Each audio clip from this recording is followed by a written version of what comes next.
Assalamualaikum warahmatullahi wabarakatuh. Tabik pun, perkenalkan nama saya Salvia Andan Hidayah, NPM 211 302 1036 dari kelas B. Di sini saya akan menjelaskan tentang pasal 9 sampai 16 Gerakan Pramuka.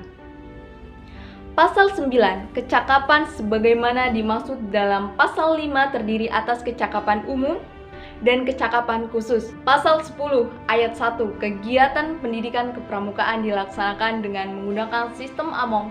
Ayat 2, sistem Among merupakan proses pendidikan kepramukaan yang membentuk peserta didik agar berjiwa merdeka, disiplin, dan mandiri dalam hubungan timbal balik antar manusia.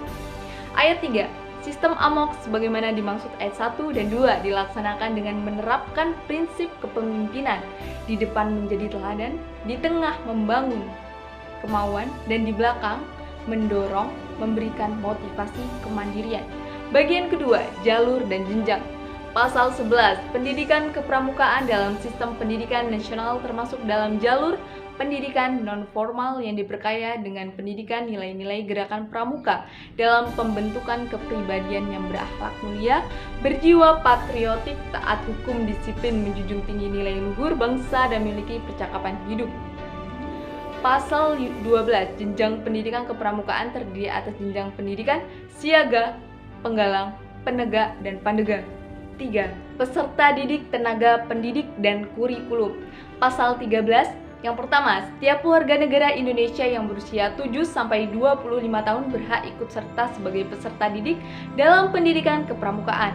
Yang kedua, peserta didik sebagai dimaksud pada ayat 1 terdiri atas pramuka siaga, penggalang, pramuka penegak, dan pramuka pandega.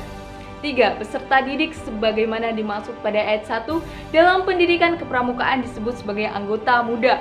Pasal 14, yang pertama, tenaga pendidik dalam kependidikan kepramukaan terdiri atas pembina, pelatih, pamong, dan instruktur. Yang kedua, tenaga pendidik sebagaimana dimaksud pada ayat 1 harus memenuhi persyaratan standar tenaga pendidik. Yang ketiga, tenaga pendidik sebagaimana dimaksud pada ayat 1 dalam pendidikan kepramukaan disebut sebagai anggota dewasa. Pasal 15, kurikulum pendidikan kepramukaan yang mencakup aspek nilai sebagaimana dimaksud dalam pasal 8 ayat 1 dan kecakapan sebagaimana dimaksud dalam pasal 9, disusun sesuai dengan jenjang pendidikan kepramukaan dan harus memenuhi persyaratan standar kurikulum yang ditetapkan oleh Badan Standarisasi sesuai dengan ketentuan peraturan perundang-undangan bagian keempat Satuan Kependidikan Pramuka. Pasal 16, Satuan Pendidikan Kepramukaan terdiri atas gugus depan dan pendidik dan pelatih.